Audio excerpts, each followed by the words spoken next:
Joining us now is Dr. Michael Bruce, the sleep doctor. Welcome. Thank Today you. we want to talk about sleep and its role in recovery from a health challenge. Sure. Can you recover from health challenges without appropriate amounts of sleep? And when you get sick, do you need more sleep? Yes and yes. So the good news here is that sleep is healing. And we know that from many, many research studies. But one of the things we know most is that sleep affects your immune system almost directly. So for example, we know that if you're not sleeping well, the flu shot is not nearly as effective. We know that general vaccines are not as effective. And we also know that while you are ill, no matter what disease state, no matter what organ system, if you sleep, you will heal better. You will feel less pain and you'll feel better. But also the brain has to heal. The brain, when you're asleep, doesn't have nearly as much stimulation coming in, and so that extra energy that's oftentimes used for thinking and processing and doing things can actually be focused on the body. Type 2 diabetes is a problem that is significant here in North America. Sure.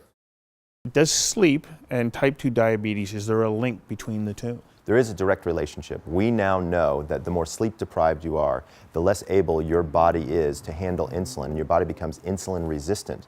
That can be a real problem for anybody with type 2 diabetes. So one of the first things I talk to with all my diabetic patients is see if you can get 7 to 7.5 hours of sleep on a regular basis, and then monitor your sugar and insulin levels, and let's see if we can maybe back off on some of that medication and allow your body to do it for you. What about other ailments? What if I'm dealing with Parkinson's disease or I've Sure. got cardiovascular challenges? So two different types of ideas here. Yeah. So when we talk about cardiovascular challenges, we know that the more sleep you get, the healthier your heart is.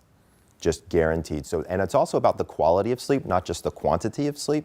So a lot of people think, well, if I just get 7.5 hours, my heart's going to be better. You got to get 7.5 good hours of sleep. And so what does that mean? That means try not to have anything else that's influencing your sleep. For example, like a sleep disorder called sleep apnea. That's one of the things we know has a dramatic effect on your heart.